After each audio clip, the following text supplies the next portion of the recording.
another edition of the Comic Anthologist, and this time this is going to be a special one because we had lost a very great publisher recently. Comics icon.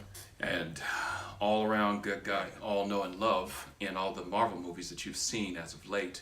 And he's been around for a very, very long time because he died at the age of 95. And we're talking about the man known as Stanley Martin Lieber, or as simply put, as everybody knows him, as Stan Lee.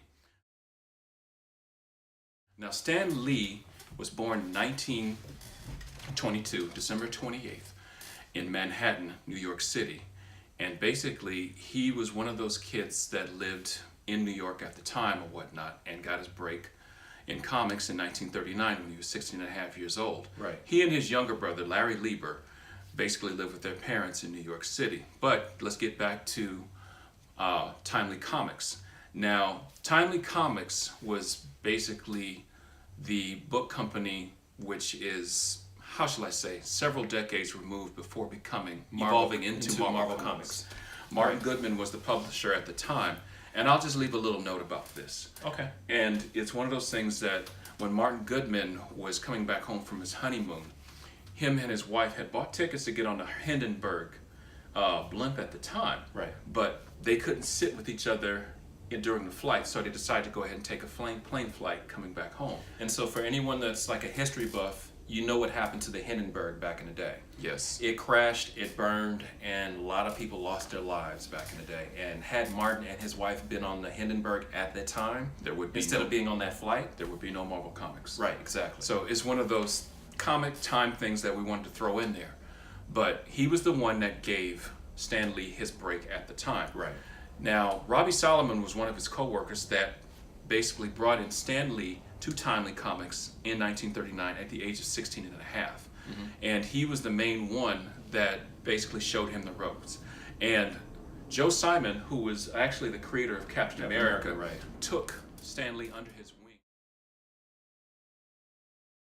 So with Joe Simon, that's when Stan Lee got his first chance to create and write his first short story, which was Right. in Captain America Comics #3. And that was where it was established that Captain America would sling his shield and it would ricochet around, only for him to catch it right back. Okay. Well, now let's now fast forward to Marvel Comics.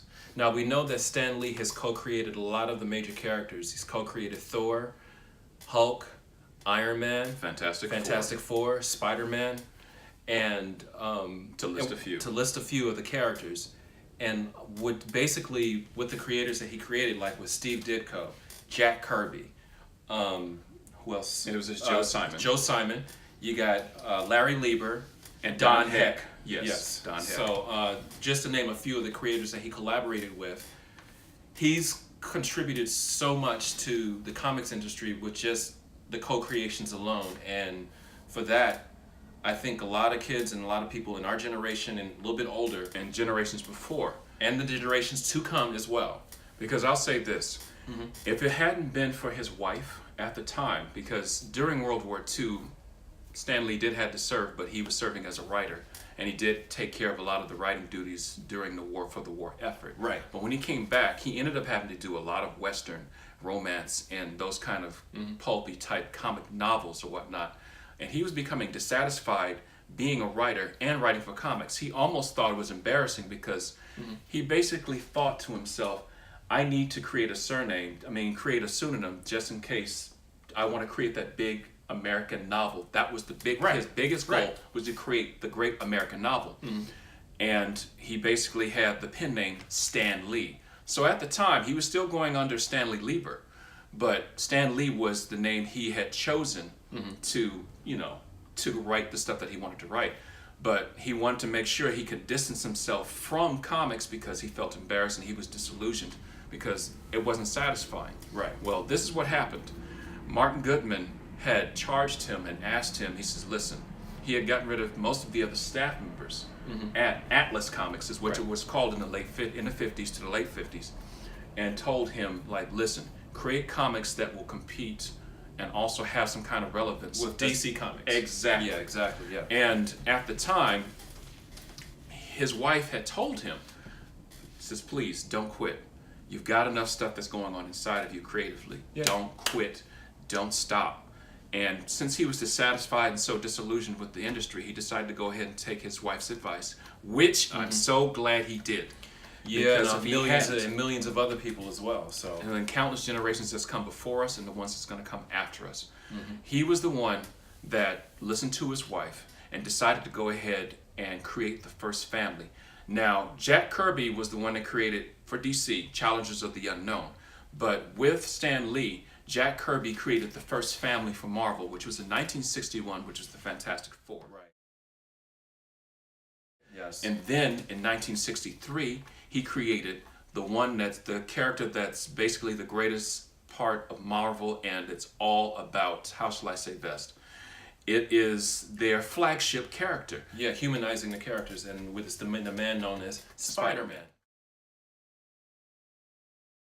Now with Spider-Man, he basically made sure that Peter Parker was the type of person that was going to just have everyday problems and everything or whatnot, because it was such a contrast from what you saw at DC, where everybody was larger than life and they had their issues. And they're like God, like they were like walking around like Exactly. gods among men, but they were like didn't have like humanity with them. No. The thing that Stan Lee, this is what I loved about his work. He humanized the characters. He made them relevant. Right. Fantastic Four was the first example. You had these four beings, these four people. You had Reed Richards, Sue Richards, Johnny Storm, and Benjamin Grimm. Yeah. And Benjamin Grimm, he was the first comic character created that did not want his superpowers. He didn't want them at all. And plus he was grumpy and he had his issues with the Human Torch or whatnot. Right. But he did not want to be a superpowered hulking Right. thing, which what he was later called. And that to me spoke resonance with a lot of people. But eventually that basically sold a whole lot of books.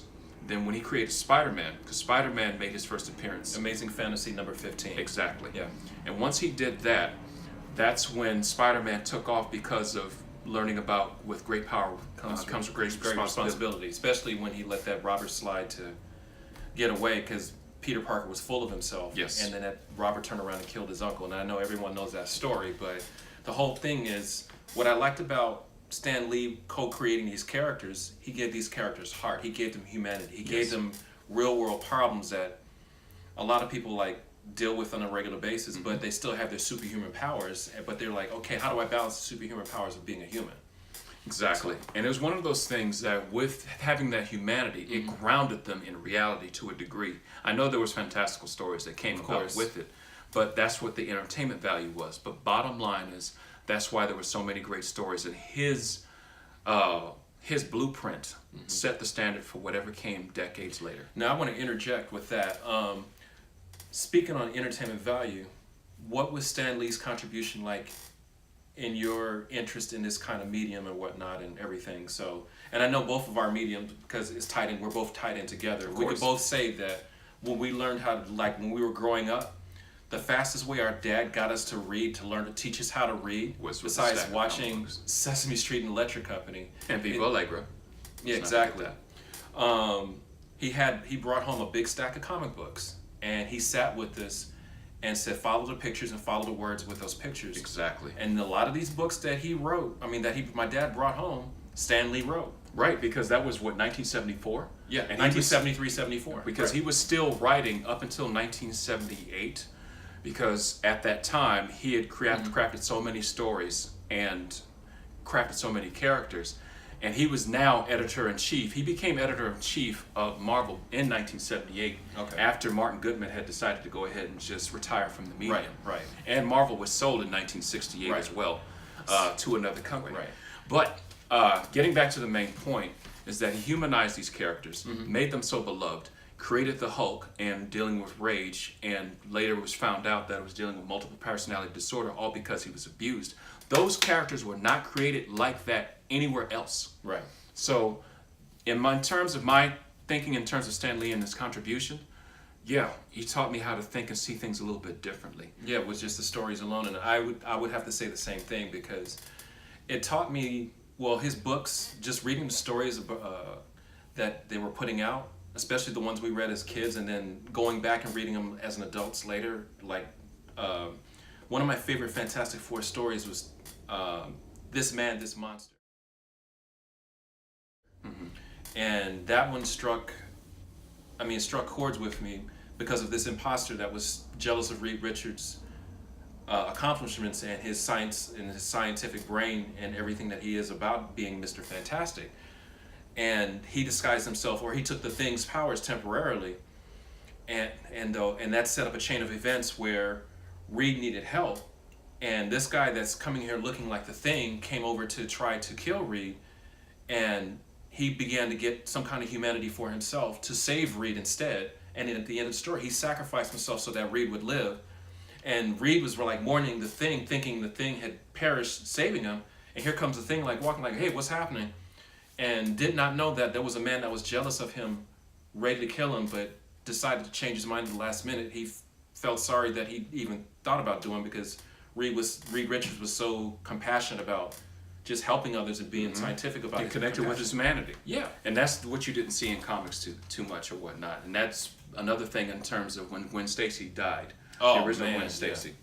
Not where it is right now with the Spider-Verse, but the original Gwen Stacy when Spider-Man saved her, that had never been dealt with before in that context. And it was a very controversial subject at the time. And not only that, Stan Lee did fight the Comics Authority Board in terms of not releasing a story that was dealing with drug issues when Harry Osborn was having drug issues or whatnot, and Spider-Man basically, Peter Parker was trying to help him with those issues. Right. And they said it was a little too dark. The Comic Authority thought, well, we can't release this, it's too controversial. Stan Lee fought them on that. And I'm so glad he did, because it's like, you have to put some kind of real world issues to a degree. I mean, you can't make the comics all dark and everything, because And it's got to be entertaining, but it's also sending a message that everybody has problems. You can't run from them. You can't use drugs to try to escape them. But Stan Lee made sure that happened. And one thing I liked about Stan Lee, before we go over with the with our time,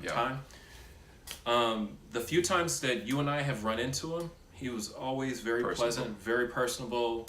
Never had any issues with him whatsoever. And it was like the first time I met him, my brother and I, we were at a comic book convention at the convention center. The LA Convention Center years ago. That was 1990 when that happened. That was spring of 1990. We went to that comic book convention. Yeah, we were just about to turn 20 at that time. Yes. Yeah, we were dating ourselves anyway. But in any case, it was just meeting him. He was real cool. He was very humble and he just did his thing. And and that's what I loved about him. He was just himself. He was very personable, and he was just kind. Person. And speaking just from my own personal experience, I've run into him a couple of times in the areas I've worked in, at another comic book convention, another San Diego Comic-Con years ago. And he was just the same person. And it was just, same thing. He used to come through my job on a regular basis. Yeah. And he was just personable, and all I had was nothing but positive things to say. Positive things and just and mad respect for him. So. All I have to say is he changed our lives when we were kids in terms of helping us to read.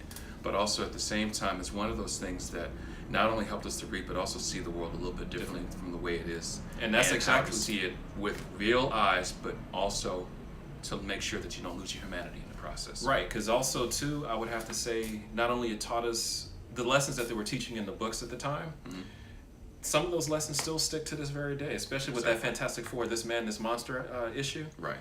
Oh man, I love that issue. But besides all that, it's just, he will be missed. Yes, he will. And that's why we're dedicated. I was bummed out when he passed away, but this particular episode is dedicated to Stan. So Stan the Man Lee, rest in peace. Wherever you are, I wish you a peaceful journey and rest in peace. This is the Comic Anthologist, and if you want to subscribe and definitely show your support, just hit the subscribe button. And you could also reach us at thecomicanthologist@gmail.com. This is us signing out. Rest in peace, Stan Lee. Peace.